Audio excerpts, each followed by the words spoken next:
and welcome to JazzedTutorials. This week we're making a cool little candied text effect. We are making chocolate caramel text effect. It's got a caramelly color to it, so I called that candy caramel color, and then I added some chocolate text on top of it to make it a chocolate caramel text effect. So it's gonna be nifty and awesome and cool. Alright, let's get started. So first you want to open a document of any size. I'm using white as a background, but you guys can fiddle around and play around and see what kind of background you want to use and what looks good. So we're going to type our text, and you want to use a very bold and big font. I will tell you this font here. It's called VAL, V-A-L. I believe I found this on dafont.com, my favorite site, not sponsored, just love that all their fonts are free and they're amazing. So what I've done is I've gone and typed my text. I'm using 100 point for that, only because my canvas is quite large, but you guys can use whatever size you want. And it doesn't matter what color you use because we're going to get rid of that anyway.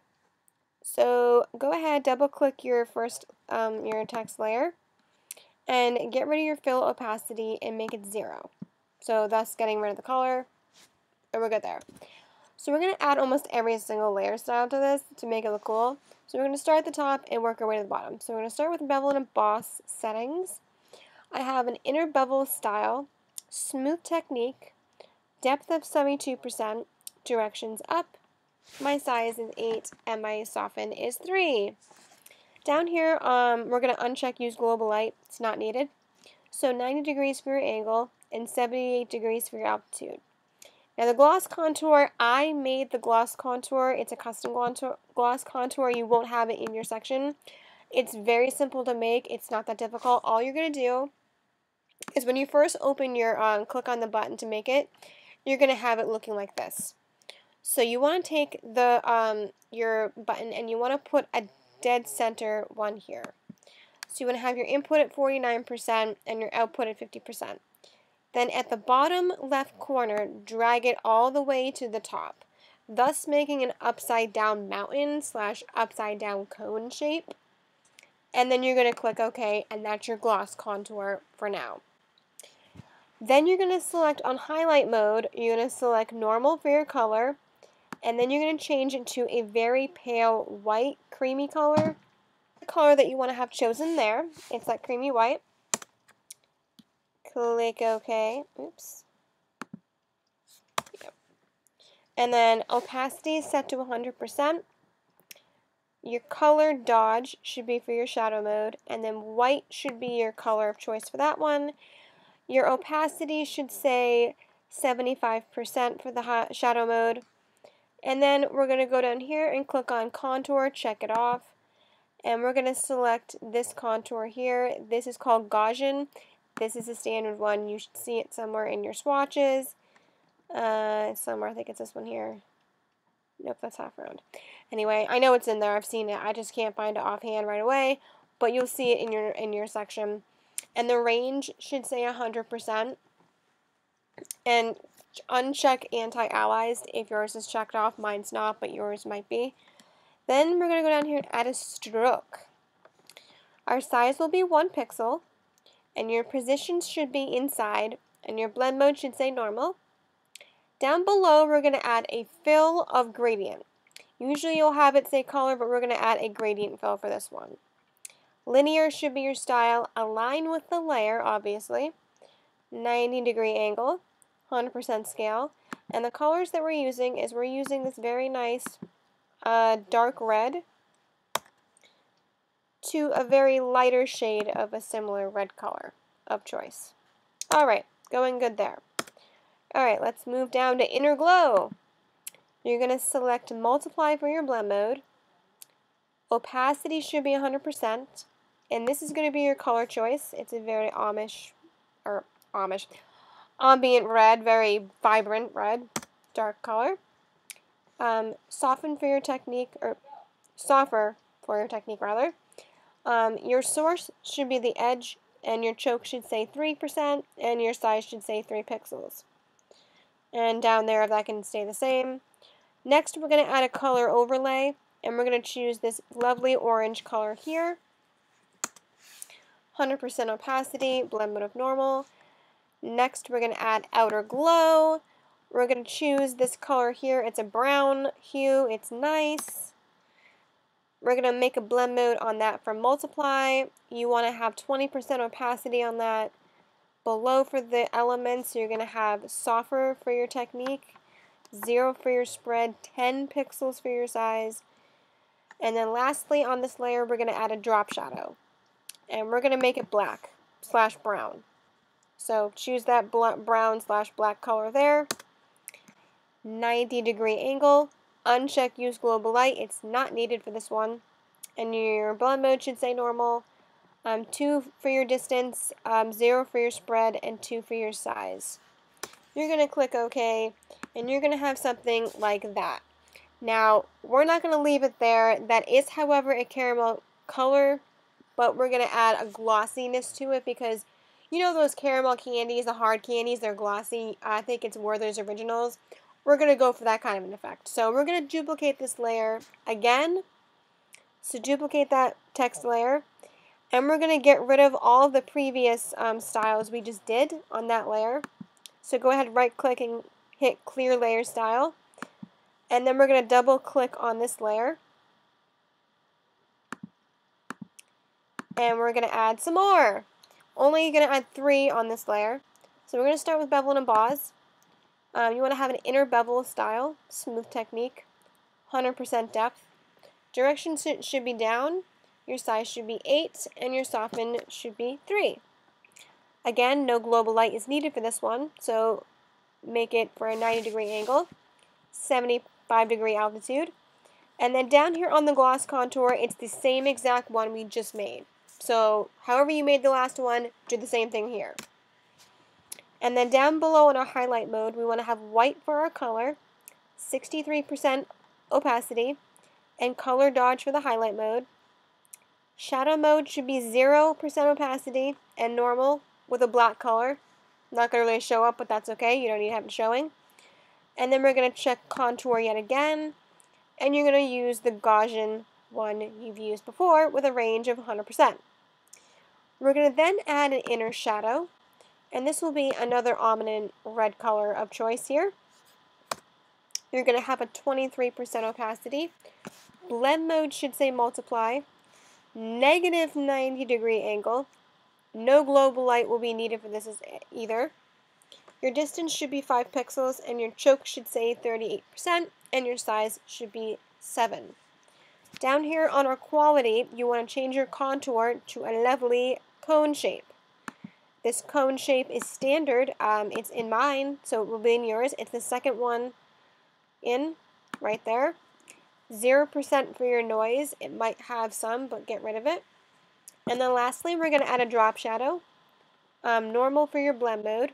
And this lovely brownish, reddish, orangish hue here. 100% opacity on that.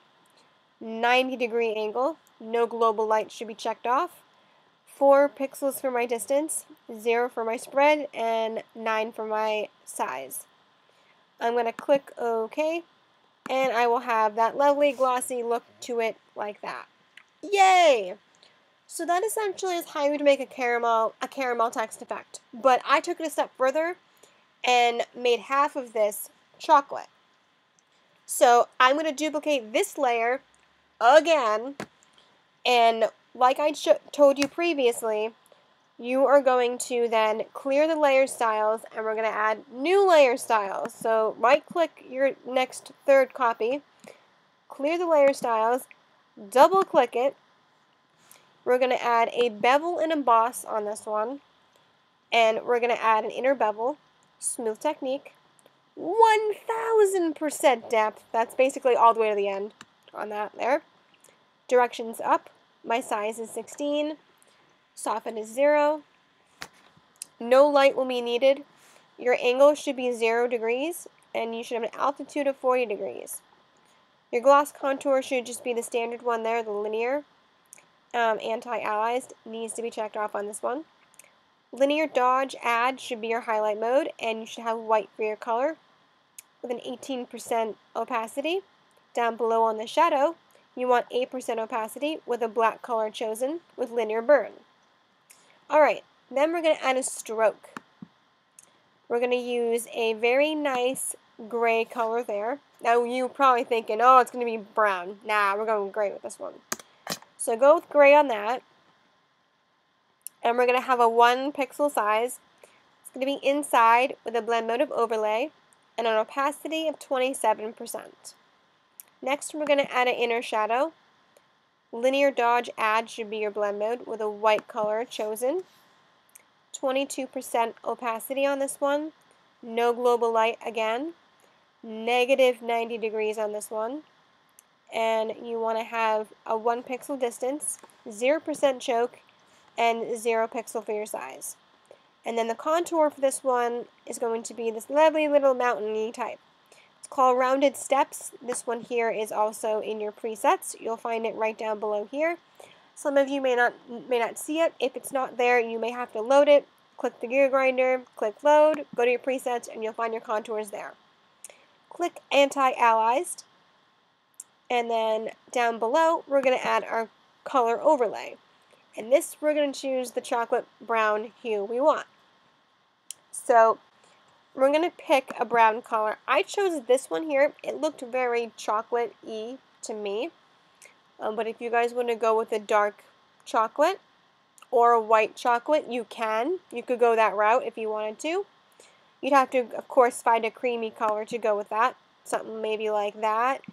I wouldn't suggest going with a pure white because that wouldn't really be right. But we're going to stick with the brown that I have here. And we'll make it a milk chocolate. So once you make that visible, it'll cover up the last of the layers. So now what we have to do in order to erase portions of this, we have to rasterize the entire layer, including the style. How do you do that? Well, I will show you. So first of all, right-click and click Rasterize Type. Then you're going to have to go again and right-click and click Rasterize Style. That will then merge the style and the layer together as a layer and not a type layer. Once you've done that, you're then going to grab an eraser brush. I'm using a very nice 75 pixel soft round brush, and I'm only erasing half of my text. I have 6 letters, so I'm only erasing 3 of them.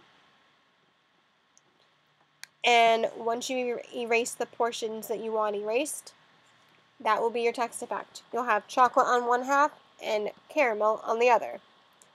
Pretty cool. Eh? So I just basically showed you 2 text effects into 1 text effect. You could definitely use both, or you could use one or the other. It doesn't matter. Either way, you now have a cool new text effect. It's awesome. It's great. It would make great for a Valentine's Day, probably, something. Or just a general text effect that you want to learn. I don't know. But anyways, guys, thanks for watching this tutorial. If you loved it, definitely hit the like button. If you want to see more of videos of such in your inbox every week, definitely hit subscribe. If you want to see other cool stuff that I'm doing on the web, follow me on social media. All links are below. Facebook, Twitter, Tumblr, wherever. Oh, and also, before I go anywhere else, I want you guys to know something really awesome has just now happened. I have signed up for the lovely live stream site called twitch.com. So a viewer suggested that I sign up for Twitch or do a live stream of something, and I'm like, you know, that's a really smart idea. Why not live stream an actual tutorial? So I will be doing that shortly. More recently, I've been live streaming gaming on my channel. I love playing The Sims 4, so I will be live streaming The Sims 4 games as well as some cool Photoshop tutorials. I haven't set up an official date of when I'll do a Photoshop tutorial live stream, but definitely keep up with me on Facebook, Twitter. Those are the main places where I'll post about live streams. So check those out, and you'll know firsthand when a live stream will be happening. And yeah, thanks for watching, guys. I appreciate the love and all that you do. You guys are amazing. If you guys have any more questions, suggestions, or anything you want to see on this channel, definitely comment below. I do listen to your suggestions. As such, I made a Twitch channel. So yay for that. So bye. that's about it. Later on, guys. Bye!